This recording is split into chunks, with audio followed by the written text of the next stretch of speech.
سبحانك لا علم لنا إلا ما علمتنا إنك أنت العليم الحكيم واهدنا ووفقنا إلى الحق والطريق المستقيم وعافنا واعف عنا واغفر لنا يا أرحم الراحمين ولا حول ولا قوة إلا بالله العلي العظيم العزيز العليم عدد كل حرف كتب واكتب وأبد الآبدين ودار الدائرين صلى الله عليك يا منبع العلوم رب اشرح لي صدري ويسر لي أمري واحلل عقدة من لساني يفقهوا قولي وارزقني الفهم القوي وثبت لساني واهد قلبي بحق سيدنا محمد صلى الله عليه وسلم حسنت نفسي وانفسكم على بيتنا وعلى بيتكم وعلى اهل المجلس وعلى اهل القريه بالحي القيوم الذي لا يموت ابدا ودفعت عني وعنكم السوء بألف حرف لا حول ولا قوه الا بالله العلي العظيم رب اغفر لي ولوالدي ولمن دخل بيتي مؤمنا وللمؤمنين والمؤمنات أما بعد قال المؤلف رحمه الله تعالى رضي الله عني وعنكم من جميع المسلمين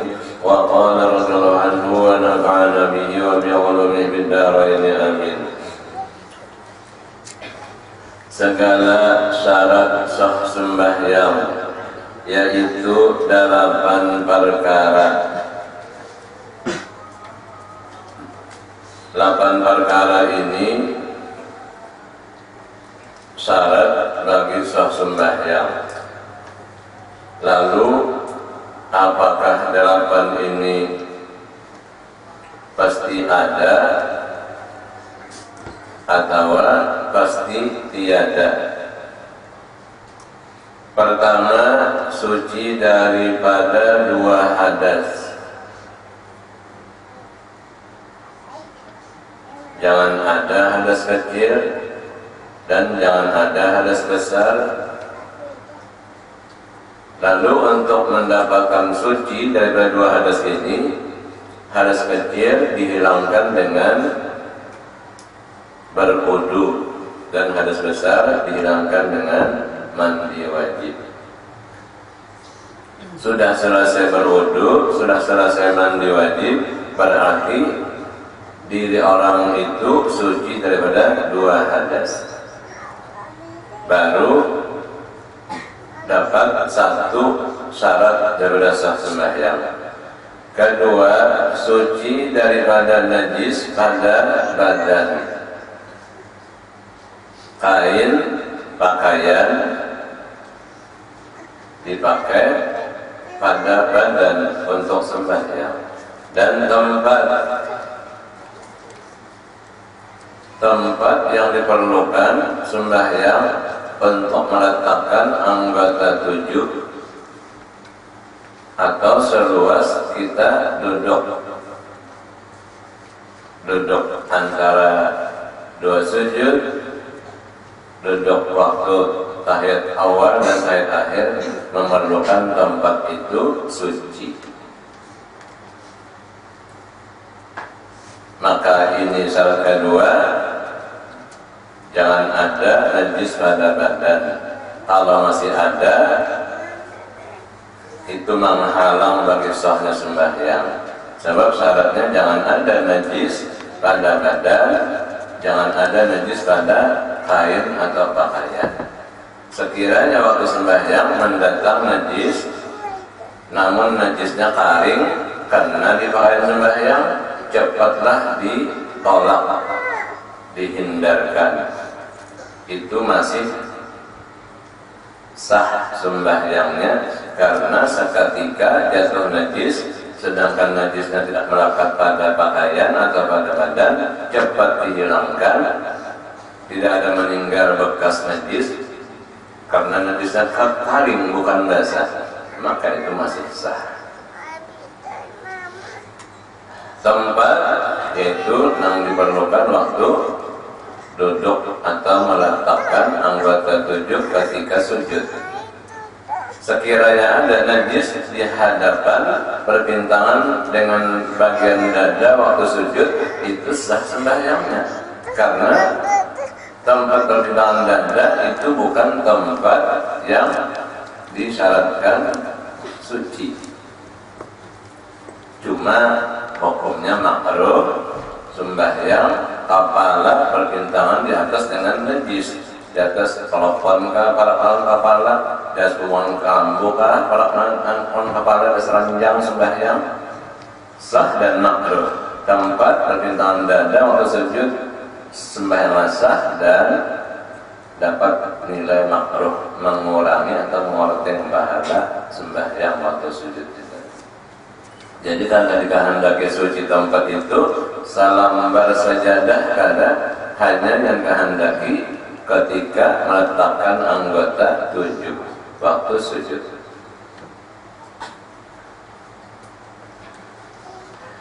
Ketiga, menutup aurat.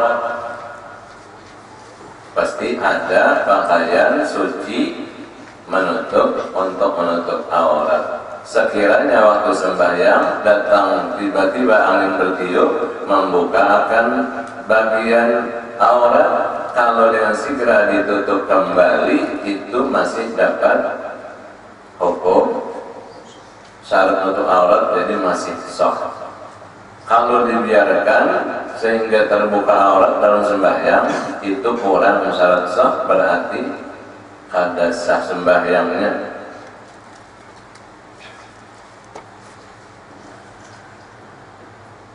Keempat, menghadap kiblat.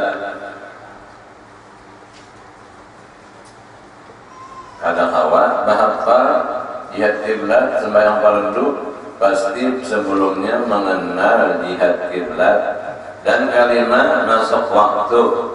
Kada kawat bahwa untung-untungan mesti ada pedoman bahwa waktu sembahyang fardu 5 waktu telah diketahui dengan yakin atau dengan zon bahwa waktunya sudah masuk. Kalau perkiraan untung-untungan rasanya masuk aja digawi, tapi kadang ada mengenal masuk waktu, berarti kurang syarat. Selesai sembahyang, andai kata di dalam waktu juga itu kada sah sebab syarat kurang. Keenam, mengetahui segala fardunya. Dan ketujuh, jangan mengiktikadkan fardunya itu sunnat. Harus segala rukun sembahyang dikenal dan diketahui. Kalau sudah tahu, jangan sampai menganggap fardu atau rukun dalam sembahyang dianggapnya sunnat. Itu merusak akan ibadat sembahyangnya.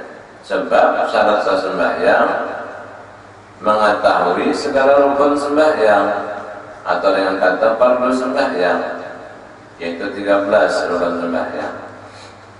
Jangan sekali-kali menganggap rukun sembahyang atau fardu sembahyang dianggapnya sunnat, itu membatalkan. Dan kedelapan, menjauhi segala yang membatalkannya. Apa-apa segala yang membatalkan sembahyang, syarat sah sembahyang dijauhi itu. Jadi bilanya syaratnya kurang, aturan kaidah fikih idzan tabasyartu intabal masrutu. Bila kurang syaratnya kada lengkap 8 ini, maka orang itu tidak dihukumkan sembahyang. Berarti belum lepas tanggung jawabnya tentang kewajiban dalam agama Islam. Baudunya kada bujur sehingga kada sempurna wudunya, dibawa sembahyang kada sembahyang ngarannya. Mandinya kada beres kada bujur, dibawa sembahyang berarti sembahyangnya kada beres. Masalah bersuci dari harus besar, maka harus sembahyang ngarannya. Lalu penghidupan susah, sulit, kada salah orang, salah seorang juga. Kenapa? Kada perhatian masalah wudu yang sempurna, mandi wajib yang sempurna. Itu merupakan salah satu syarat dari sah sembahyang. Sembarangan wudunya kada beres, sembarangan mandi wajibnya kada sempurna, maka merembet kepada sembahyangnya kada tunai sempurna, kada sembahyang ngarannya. Ketinggalan kewajiban dari Islam, pantas hidupnya susah atau sulit. Kalau sembahyang aja, bujur wudunya, bujur mandi wajibnya, tapi sembahyangnya kada betul maknina, sedangkan tumaknina itu sah rukun sembahyang. Kada sembahyang hukumnya orang itu kada tunai juga hak kewajiban dalam Islam, maka andai kata sulit hidupnya kada salah orang, salah seorang dia. Kada beres kewajiban.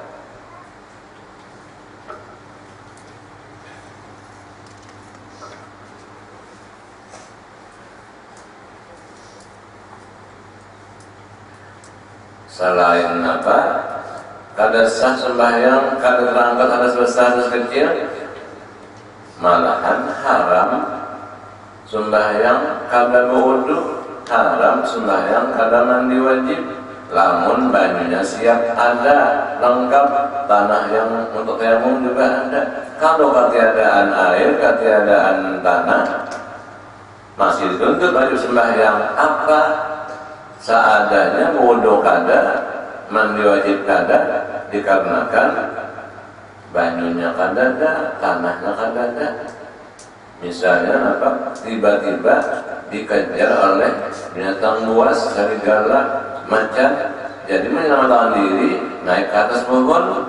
Orang ngerewan serbang di mana langgar, di mana harus sembahyang turun tetap aja apa binatang buas menunggu di bawah, maka sembahyanglah dari pohon sepuasa bagaimana, wudunya mana, andai kata apa das pohon teguring sampai mimpi kalau ada mandi yang mandi wajib seadanya dihormati waktu. Sekiranya bertemu dengan Azrail das pohon tadi mati ada berdosa karena sudah mengajarkan kewajiban sembahyang dihormati waktu. Itu contoh aja biasa dalam penjara kalau misalnya kada ada banyu, kada ada tanah, kesan wudu, banyu minum aja bapalit, makan di tempurung mencekok, banyak orang di maka sembahyang tetap diwajibkan. Itu dipakai tahora ini. Segala aurat wajib menutup aurat dalam sembahyang. Ukuran aurat laki-laki itu antara pusat dan lutut di dalam sembahyang atau selainnya. Ini khusus laki-laki. Maupun waktu sembahyang atau berjalan di karta, laki-laki hanya menutup aurat laki-laki antara pusat dan lutut. Artinya ke atas pada pusat, ke bawah pada lintuhut. Ujar orang baharan apa? Sembahyang hanya maka selalu NU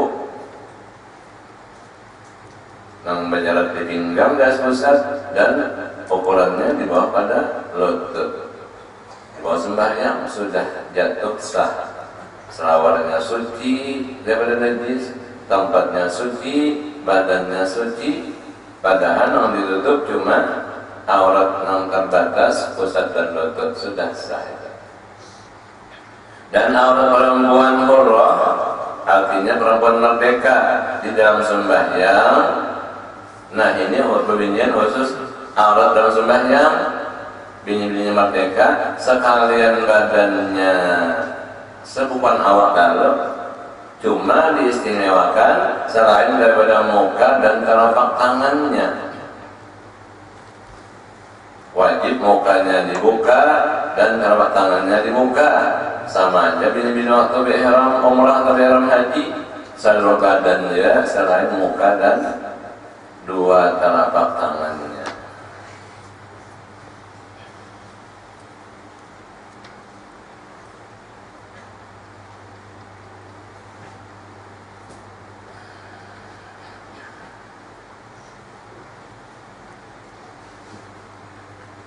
Dan aurat jariyah hamba sahaya di dalam sembahyang sama dengan aurat laki-laki.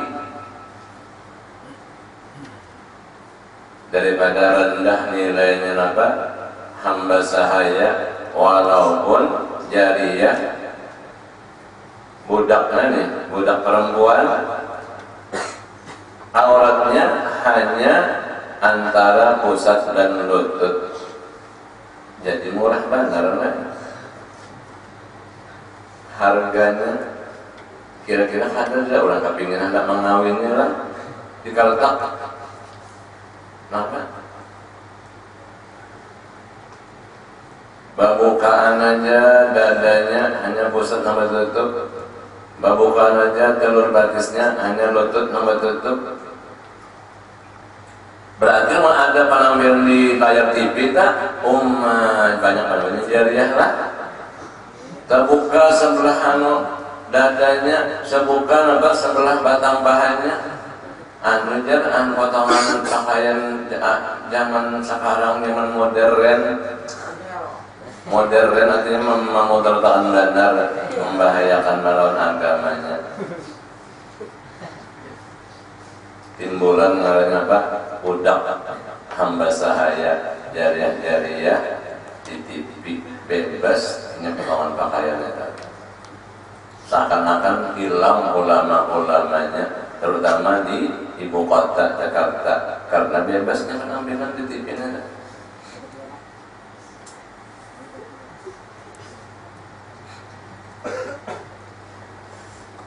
Kita pulang mengikuti dimulai barahi syahwat karena ulang hukum dosa haramnya. Banyak apa? Mati.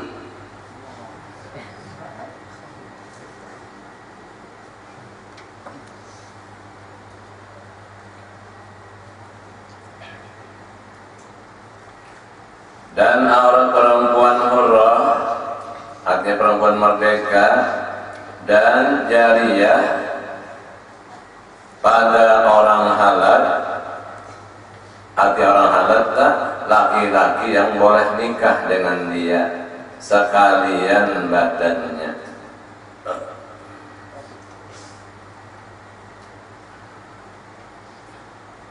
Dan pada muhrimnya, artinya muhrim itu mahram nang kada batal wudu, kada boleh nikah. Dan pada sesama perempuan sepadangan isinya beginian aja, auratnya antara pusat dan lutut.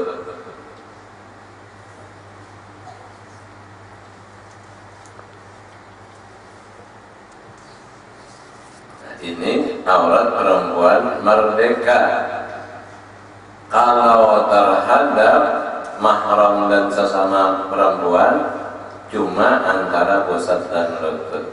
Tapi kalau dengan laki-laki halal yang boleh kawin, boleh nikah, perempuan merdeka, seluruh badannya, walaupun muka dan dua telapak tangannya tetap wajib dipasang cadar, kada boleh terbuka.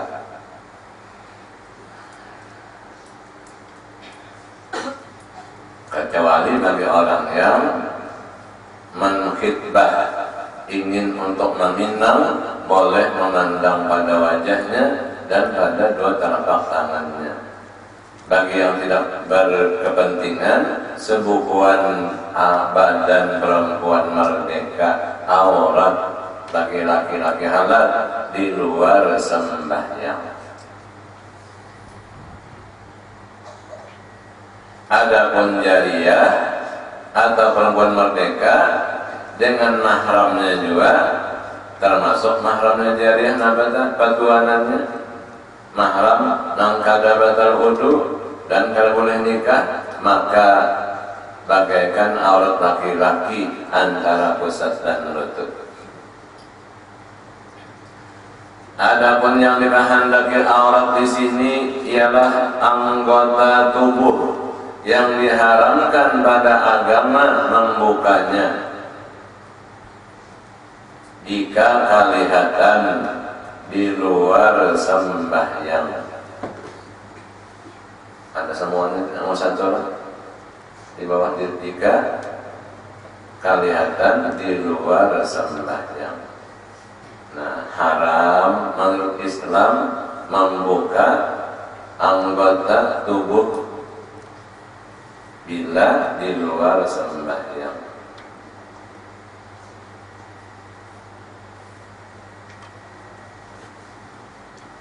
Itu yang dikehendaki aurat di sini ialah anggota tubuh yang diharamkan pada agama membukanya jika kelihatan di luar sembahyang. Nah, melihat siapa? Orang lain. Kelihatan orang lain. Melihat apabila di luar sembahyang. Kalau dalam sembahyang wajib aurat mukanya dibuka. Dalam sembahyang wajib aurat dua telapak tangannya dibuka. Kalau telapak tangan, napa nang zahirnya, nang di luarnya hirangannya, termasuk kada wajib ditutup juga di dalam sembahyang. Lalu kenapa muqannah peminian di sini bertutup, di sini berkait? Itu untuk menahan supaya waktu bergerak jangan tersingsing, jangan terbuka auratnya ini.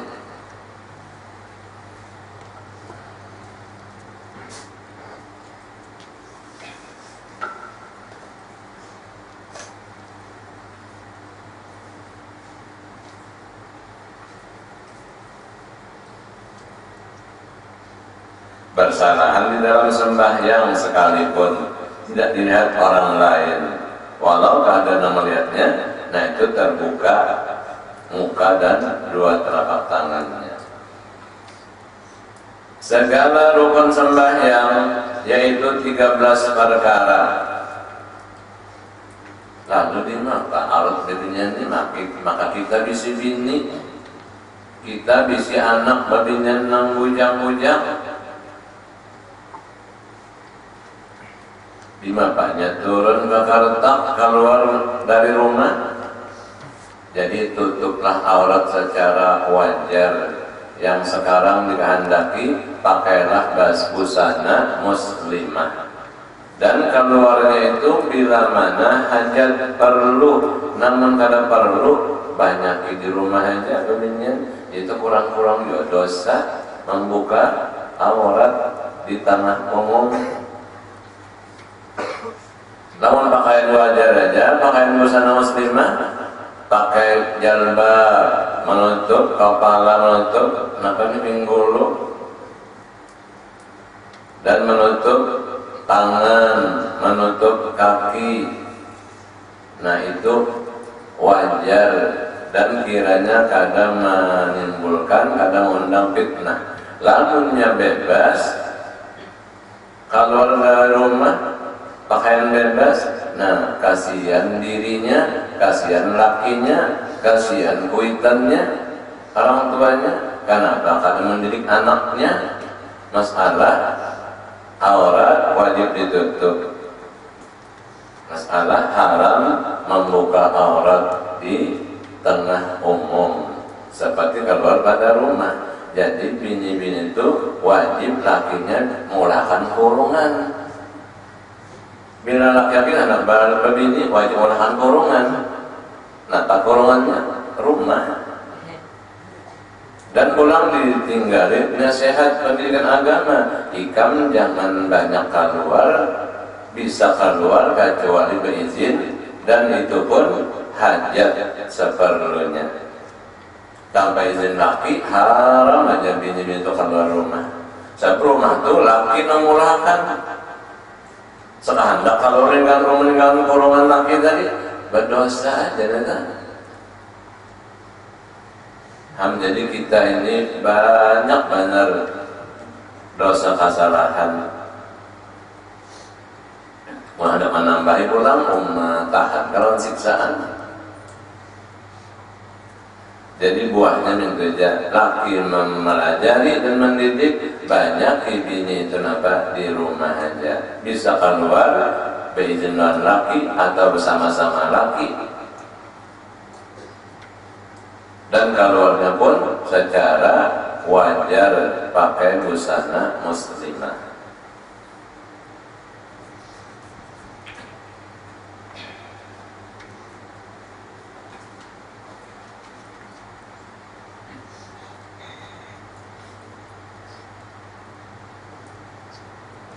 Segala rukun sembahyang yaitu 13 perkara. Pertama, niat pada ketika takbiratul ihram seperti diniatkannya di dalam hatinya aku sembahyangkan fardu zuhur 4 rakaat menghadap kiblat tunai karena Allah Ta'ala. Di mana meletakkan qasad aku sembahyangkan ta'arrud fardu ta'yin zuhur.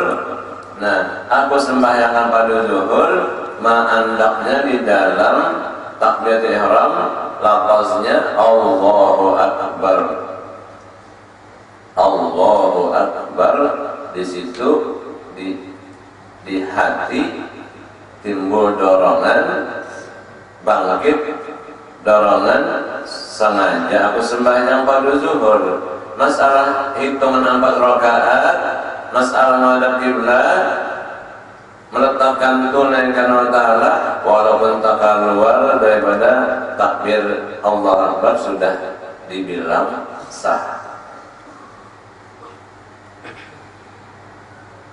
Cuma yang pasti wajib diletakkan dalam takbir ihram Allah Akbar 3. Aku sembahyangkan sebuting fardu 2 buting zuhur, nang digawit fardu zuhur 3 buting.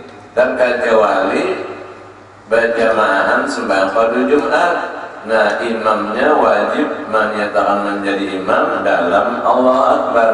Makmum rakaat wajib menyatakan mengikut imam, yaitu jadi makmum di dalam Allah Akbar. Itu kecuali khusus wajib fardu ain mingguan hari Jumat. Dan sunat berlafaz niat sebelum takbir ihram. Maklum kita orang Banjar, jadi bahasa Banjar. Lalu kalau melafazkan usolli fardu zuhri 4 rakaatin maka mustaqbil kiblah ada anillahi ta'ala. Nah itu melafazkan nawaitu sunnat. Kenapa? Karena membaca nawaitu dimuntung untuk membantu kesiapan kita waktu Allah Akbar di hati sahjaku sembahyang fardu zuhur. Ada kesiapan darah dimuntung sudah menulungiakan hati gasan meletakkan qasad ta'arud ta'yin waktu lafaz Allahu Akbar. Jadi muntung membaca usolli fardu zuhri itu sunnat. Kedua, takbiratul ihram yaitu Allahu Akbar. Ketiga, berdiri betul bagi yang puasa pada sembahyang fardu. Keempat, membaca Fatihah pada ketika berdiri. Kelima, ruku dan wajib padanya tumakninah, yaitu diam sesudah bergerak. Berhubung waktu berdiri betul, bergerak mendatangi tempat ruku. Sudah hilang gerak itu, lalu nanti memperoleh tumakninah, baru bergerak kembali untuk iktidal. Demikianlah seterusnya. Wajib pada ruku tumakninah, yaitu diam sesudah bergerak sekira-kira tetap tiap-tiap anggota orang yang sembahyang itu di tempatnya.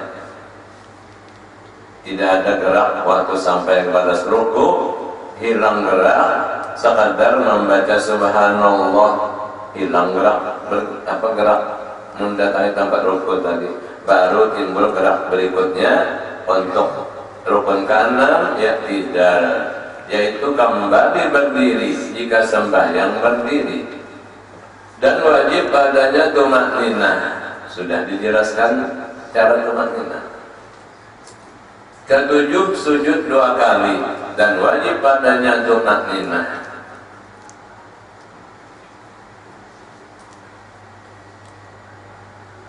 Jadi kalau dipisahkan rukun tumakninah, ya 13 rukun tadi menjadi 18 rukun. Kedelapan, duduk antara 2 sujud dan wajib padanya tumakninah. Kesembilan, tasyahud akhir. Dan ke-10 duduk tasyahud akhir.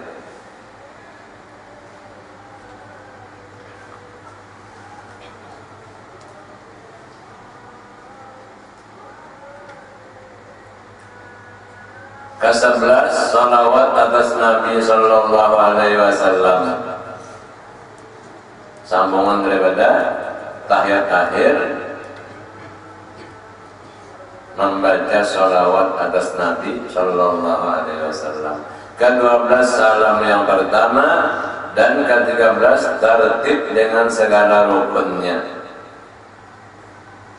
Maka tiap-tiap rukun yang dihadirkan di hati dinamakan rukun qalbi.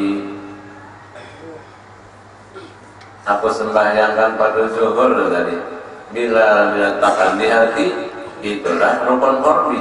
Sekiranya orang Arab usalli pada zuhri, Allahu Akbar, melapaskan di mumpungnya usalli pada zuhri sunnah, membaca Allah Akbar rukun, dan di hatinya juga berisikan usalli pada zuhri tadi. Kalau kita orang Banjar nih, borongan bahasa usalli pada zuhri, bahasa Arabnya dibaca di muntung, di hati aku sembahyang pada zuhur, kan borongan logat bahasanya. Kalau orang Arab, iya usalli pada zuhri, nah karena riwayatnya dalam hati waktu Allah Akbar, usalli pada zuhri itu juga. Ya, tahu terjemah aku sembahyang pada zuhur, harus tahunya terjemah aku sembahyangkan, ini tahunya bahasa Arab usalli pada zuhri.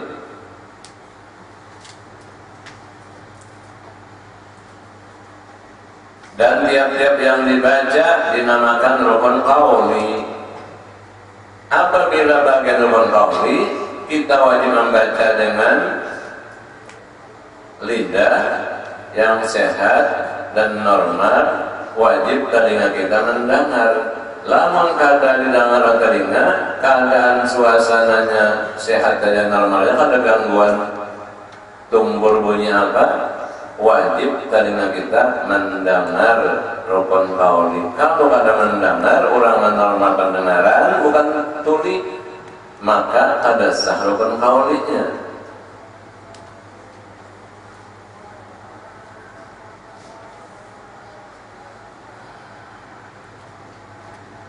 Adapun bacaan-bacaan yang sunnah dalam sembahyang, supaya dapat pahala sunnah, kita membaca mesti telinga mendengar juga bacaan yang sunnah. Lamunnya membaca bacaan sunnah dalam sembahyang, telinga kita ada mendengar, berbisik bagaimana kulihat benar aja, untungnya itu kagak dapat pahala sunnah. Maka ujar guru waktu pengajian di sekumpul, banyak benar orang Islam sembahyang nang hanya bakulihat untung benar aja. Padahal baca Fatihah, padahal baca tahiyat akhir, membaca salawat, tapi bakulihat kali untungnya telinganya kada mendengar, kada keluar suara bacaan rukun qauli, kada sah sembahyangnya. Kada sedikit ujar guru dah. Orang Islam nang sembahyang hanya bacaan rukun qauli itu berkulihat untung aja, kada ada keluar bunyi suaranya, kada ada. Dia pandang jangan telinga mendengar di hatinya aja. Aturannya, perintahnya, syaratnya mesti rukun qauli dibaca di muntung, dan kadang-kadang di telinga kita sorong. Dan tiap-tiap yang diperbuat dinamakan rukun fi'li. Nah, di sini rukun fi'li apa tadi? Memerlukan bagian rukun yang disertai apa tadi? Setiap rukun fi'li tadi ada tumakninahnya. Berdiri mendatangi ruku, ruku mendatangi i'tidal mendatangi sujud, sujud mendatangi tempat duduk antara sujud, dan duduk antara sujud mendatangi sujud kedua. Itu memerlukan rukun fi'li akan tumakninah. Bila kada ada tumakninahnya, kada sah sembahyangnya, sebab rukunnya kurang. Oleh karena itu, tahu akan fardu rukun sembahyang, tahu akan segala syarat-syaratnya. Bila kurang syarat, kada sembahyang namanya. Bila kurang fardu atau rukunnya, kada sembahyang namanya.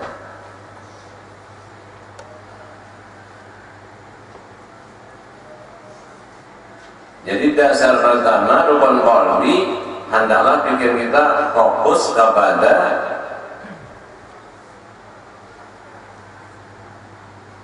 sembahyang yang kita hadapi, yang kita gawi, di mana fokusnya napa nang dibaca di dalam telinga, perhatikan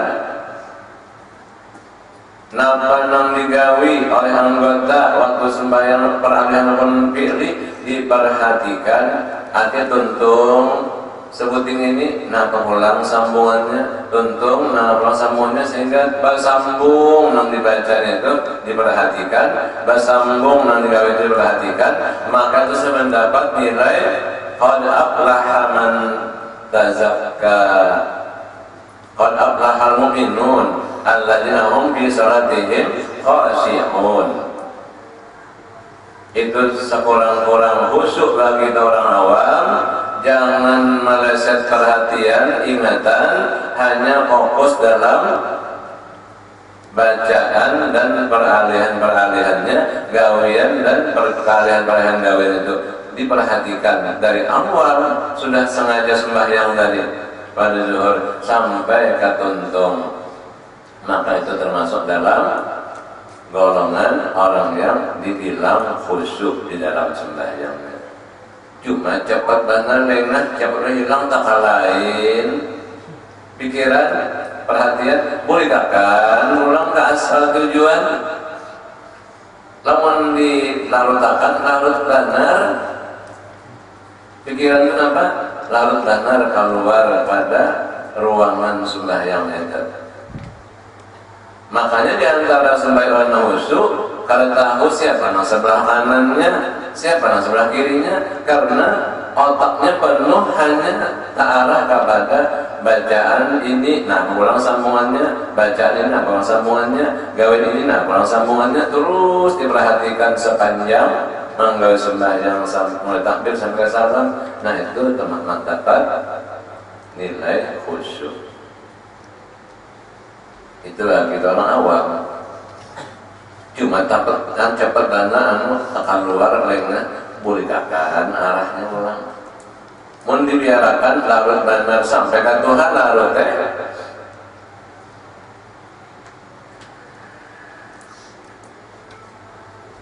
Lalu ujar guru nang 3 rukun ini, rukun 13 kan, rukun 17 kan, rukun 18 kan adalah 3 bagi 3, rukun qalbi, rukun qawli, dan rukun fi'li. Tercantum dalam surah Yasin, innama amruhu idza arada syai'an. Perkara Allah Ta'ala idza arada syai'an itu adalah Allah menghendaki sesuatu, maka diwajibkan kita sembahyang rukun qalbi. Ayyaqula lahu kun, ayyaqula lahu apa yang dikehendaki Allah.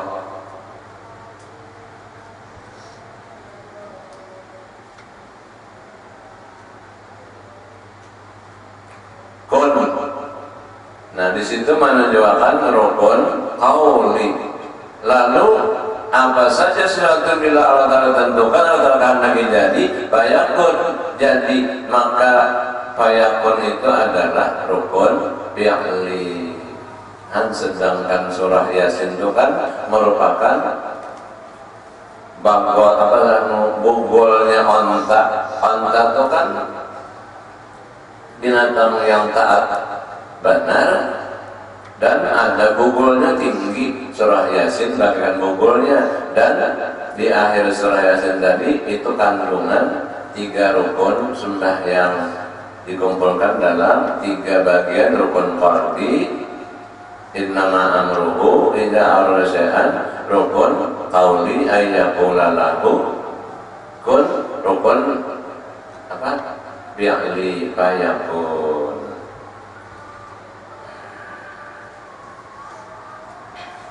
Adapun niat sembahyang qablu itu menghimpunkan atas 3 perkara. Pertama qasad, yaitu menyengaja memperbuat seperti aku sembahyangkan. Saja aku sembahyang, sengaja aku sembahyang, sama aja adalah terjemah usolli aku sembahyangkan, atau sengaja aku sembahyang, atau saja aku sembahyang. Kedua, ta'arrud, yaitu niat fardu. Nah, jangan tertinggal fardu nang 5 waktu, zuhur, asar, maghrib, isya, subuh. Itu fardu, ngarannya ta'arrud. Ketiga, ta'yin, yaitu menentukan nah waktunya yang kita kerjakan zuhur, ya, zuhur dibuat, atau asar, asar yang disebut. Di mana sebutannya membuatnya dalam hati, namun nang dimontong dari nang diucapkan pada lidah, usali wal zuhri, usali wal asri, itu niat apa itu lafaz niat untuk membantu persiapan nang dibuat dalam hati. Sengaja aku sembahyang fardu zuhur, sengaja aku sembahyang tuh sebutin qasar, sengaja aku sembahyang pun sebutin aku sembahyangkan itu qasar. Fardu ta'arrud namanya, zuhur ta'yin. Dan jika sembahyang sunat yang mempunyai waktu atau sabab, wajib qasad dan ta'yin. Dan jika sembahyang sunat mutlak, wajib qasad sembahyang saja.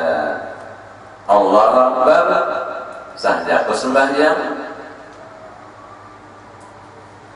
Bila saja aku sembahyang, sudah apa itu sudah dinyatakan sah karena sembahyang sunat mutlak. Jelasnya apa? Sembahyang sunat dan mutlak karena kaitannya dengan sembahyang sunat mempunyai waktu, karena punya waktu. Tidak ada kaitannya sembahyang sunat mempunyai sabab, tidak ada sabab, hanya sahjaku sembahyang. Cuma rasa kada puas lah, kada usalli sunat mutlak. Aku sembahyangkan sunat mutlak. Nah, biarkan dibuat sunat mutlak, tentunya sudah itu sunat mutlak.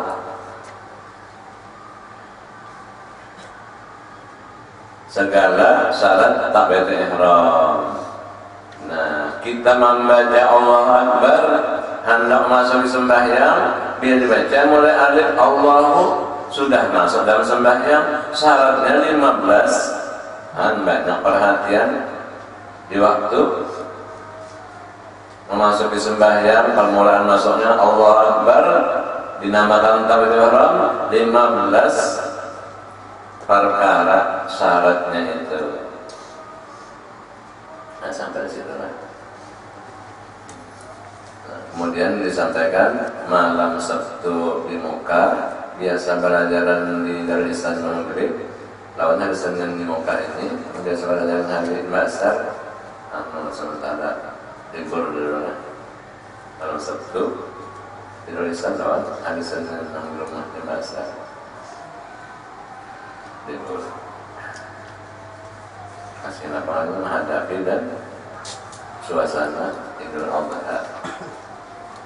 Namanya malam ini bulan bina puang malah ada rata, masih 7 lah hujan lah. Namanya rata, apalagi bina menjumbung 8 sudah. Tapi kita orang rakyat Indonesia menunggu napa ujar Menteri Agama.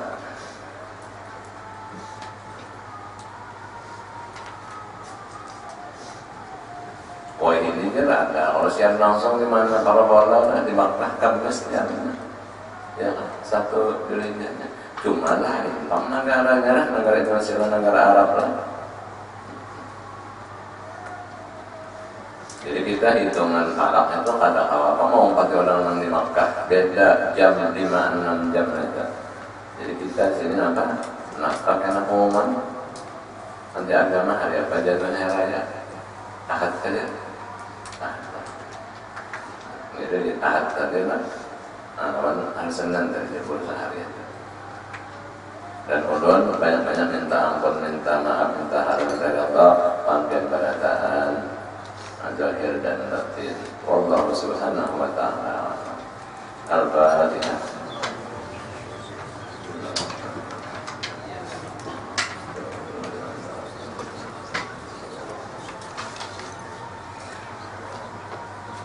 Bismillahirrahmanirrahim.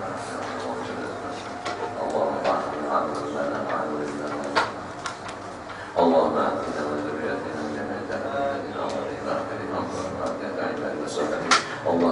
بك معلمنا عنا وعلمنا بركة عمرنا عنا وصلى الله سيدنا محمد وعلى آله وصحبه وسلم.